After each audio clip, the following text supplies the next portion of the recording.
Balita mula sa lalawigan sa bawat rehiyon ng ating bayan. Dito sa Ang Pilipinas Ngayon.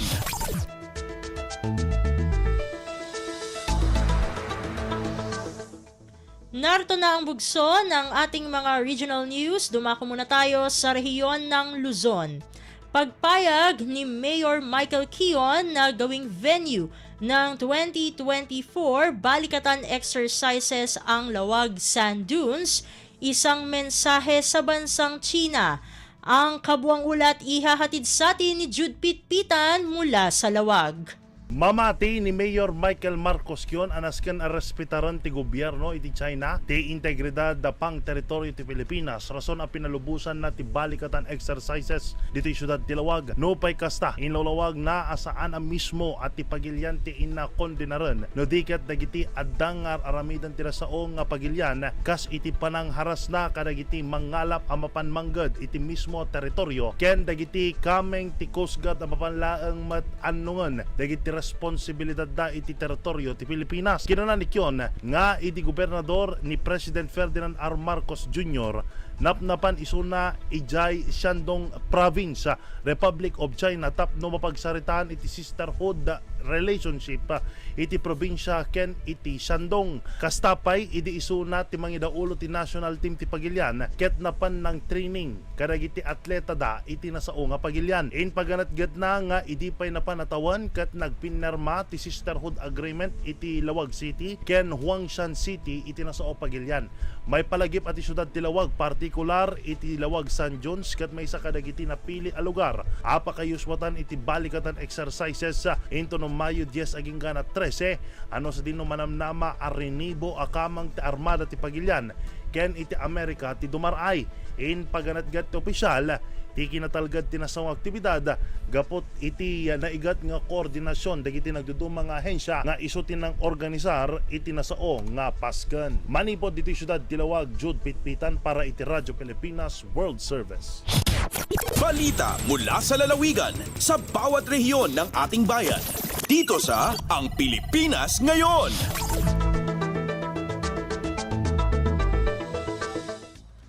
Inyong napakinggan ang ulat ni Jude Pitpitan mula sa Lawag.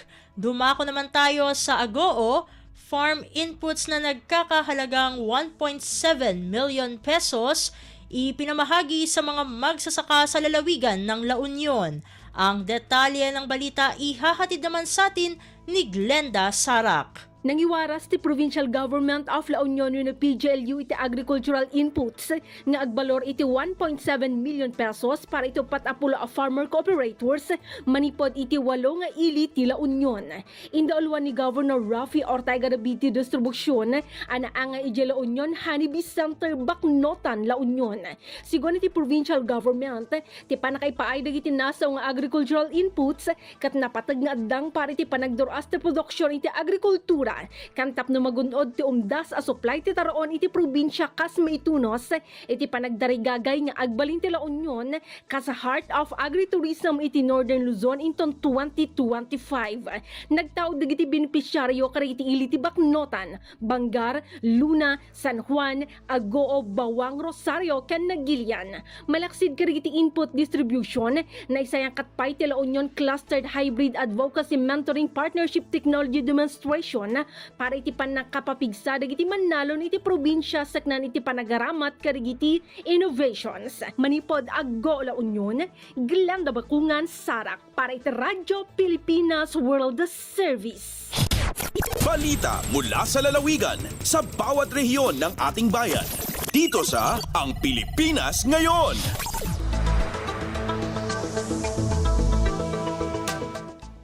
Inyong napakinggan ang ulat ni Glenda Sarak mula sa Agoo. Puntahan naman natin ang rehiyon ng Kabisayaan.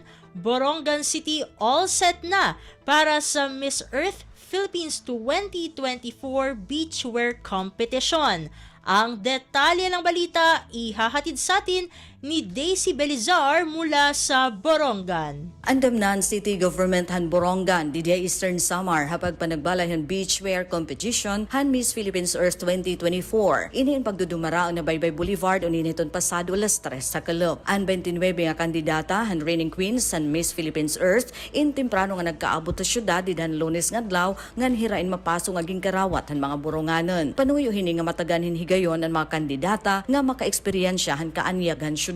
Pinaagyan mga aktibidad nga nakasintro ha community engagement, environmental awareness ngan heritage appreciation. Lakip hini ang naging marisyong island hopping, scuba diving, rappelling, pagbisitan maanyag nga hibakong Sea of Clouds sa Nature Park o tree planting activity nga gindumara kaupod ang mga Boronganon. Ini ang tiyahan nga higayon nga napartisiparan syudad usa nga pinaka-prestiyoso nga national beauty pageant hapanuyo nga ipakilalan Borongan City nga usa nga top destination sa nasod. Tika nga Borongan City, Daisy Lalosa Belizar, Radyo Pilipinas World Service.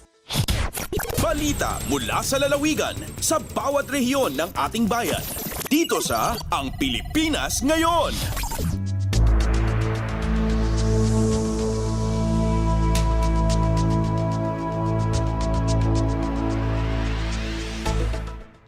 Inyong napakinggan ang ulat ni Daisy Belizar mula sa Borongan. Pumunta naman tayo sa Sogod, mga municipal police station sa Southern Leyte, binisita ni PRO8 Regional Director Pawid. Pakinggan natin si Aljon Malot para sa kabuuang ulat. Gibisita ni Police Regional Office 8 Police Brigadier General Rinaldo Pawid ang pipila ka mga municipal police station sa Southern Leyte sa nakalabay nga simana. Nasayran ang kininaglakip sa police station sa Dakbayan sa Maasin, Malitbog, Tomas Opos, Sogod, Limasawa ug ang Bontok checkpoint. Matod sa PRO8 nga gawas sa pagpalambo sa moral ug kaayuhan sa mga personahe sa municipal police station, katuyuan usab sa pagbisita ang paghatag kanila og dili matarog nga kasiguruhan sa hingpit nga suporta ni RD Pawid sa pagpatuman sa mga katungdanan. Dugang pa, gipasiugda usab sa opisyalang kamahinungdanon sa pagpugong sa krimen sa mga komunidad. Gihatagan ni ini og gimbugaton ang panginahanglan nga pakusgan pa ang police visibility operations ug pagpalanog sa kampanya Batok Loose Firearms ug illegal nga drogas. Samtang gipaambit usab ni RD Pawid ngadto sa mga personahe sa municipal police stations ang direktiba sa bag-ong gitudlo nga hepe sa Philippine National Police kon PNP nga si Police General Romel Francisco Marbil nga nahisubay sa misyon sa pag-alagad ug pagpanalipod sa katawhan. Gikan sa Sugod, Southern Leyte, Aljon Malot para sa Radyo Pilipinas World Service. Balita mula sa lalawigan sa bawat rehiyon ng ating bayan. Dito sa Ang Pilipinas Ngayon.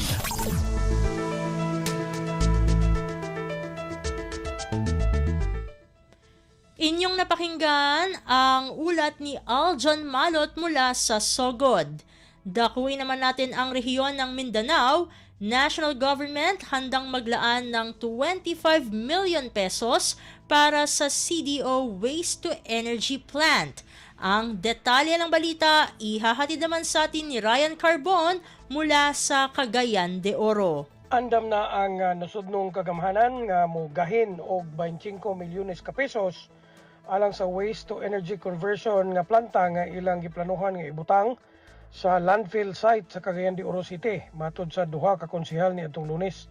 Si Konsehal J. Roa Pascual miingon nga sila ni Konsehal Roger Abaday nitambong sa mga tigom sa Department of Trade and Industry nga nagtanyag sa 25 milyones ka pesos alang sa waste to energy plant.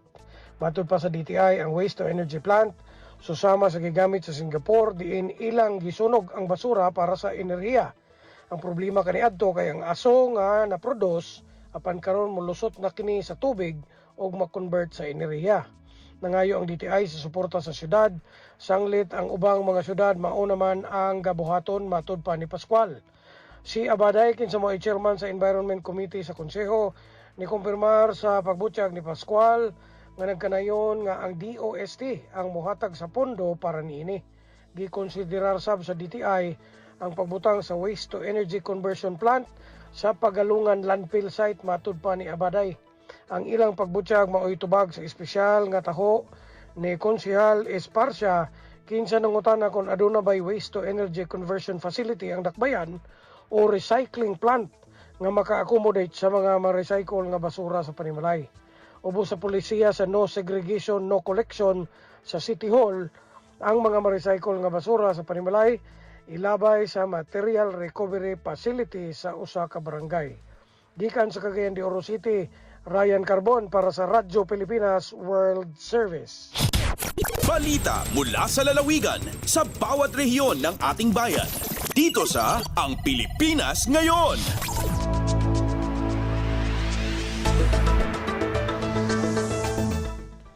Inyong napakinggan ang ulat ni Ryan Carbon mula sa Cagayan de Oro. Pumunta naman tayo sa Zamboanga, mga murang bilihin tampok sa kadiwa ng Pangulo sa Dipolog City, Zamboanga del Norte. Narito ang detalye ng balita mula kay Shirley Espino. Diferente mga produkto y cosechas del mga sembrador el taupres aura na kadiwa ng Pangulo na siyudad de Dipolog na probinsya de Zamboanga del Norte. Ya principal actividad este día abril 25 hasta mañana abril 26 que te encabeza el Departamento de Agricultura na rehiyon. El kadiwa ng Pangulo un programa de gobierno por medio del DA junto también con el diferente mga ahensya de gobierno y mga kooperativa de mga sembrador y pescador na rehiyon. Objeto del programa para ofrecer fresco y más barato mga produkto ng mga consumidores y también para ayudar na busca vida del mga sembrador y micro small medium enterprises o MSMEs.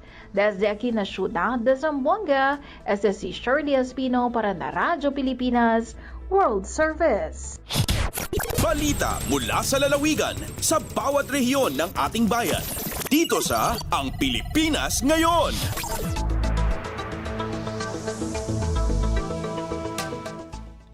Inyong napakinggan ang ulat ni Shirley Espino mula sa Zamboanga. Dumako naman tayo sa Iligan, OPAPRO at lokal na pamahalaan ng Lanao del Norte lumagda ng kasunduan para sa normalization program ng gobyerno sa mga dating mandirigma ng MILF. Ang kabuang ulat ihahatid naman sa atin ni Sheriff Timhar Habib Majid. Formal nga gipirmahan sa Office of the Presidential Advisor on Peace, Reconciliation and Unity o OPAPRO ug LGU Lanao del Norte ang kasabutan alang sa Localized Normalization Implementation Program sa gobyerno ni adtong Martes, Abril 23 sa Provincial Capital Tubod, Lanao del Norte. Tumong nini nga ipatuman ang mga programa alang sa mga kanhing manggugubat sa Moro Islamic Liberation Front o MILF sa Lanao del Norte aron mahimo silang mas progresibo ug lig-on nga komunidad. Sa iyang pamahayag niingon si OPAPRO Secretary Carlito Galvez Jr. nga gibanaban na nga mokabat sa 145 million pesos nga gigahing nga pundo alang sa mga ex-combatant nga komunidad sa probinsya. Giinsister usab di Secretary Galvez nga makalawom ang katawhan nga dili talikdan sa gobyerno ang mga programa tungod kay nagtinabangay ang gobyerno, lokal nga kagamhanan ug ubang stakeholders. Matud pa ni Lanao del Norte Governor Imelda Quibran sa Dimaporo, sa kini nga programa mas mapakusgan pa ang mga paningkamot sa gobyerno sa pagpalig-on sa long-term nga kalinaw sa Lanao del Norte, sa Bangsamoro Region ug sa Pilipinas. Samtang sa talaan gibanaban nga kapin sa 26,000 ka mga ex-combatant sa MILF ug kapin sa 4,000 ka mga armas ang na-surrender ni atong 2015 hangtod 2023 sa tibuok nasod. Gikan sa Radyo Pilipinas Iligan kini Sheriff Timhar alang sa Radyo Pilipinas World Service. Balita mula sa lalawigan sa bawat rehiyon ng ating bayan. Dito sa Ang Pilipinas Ngayon.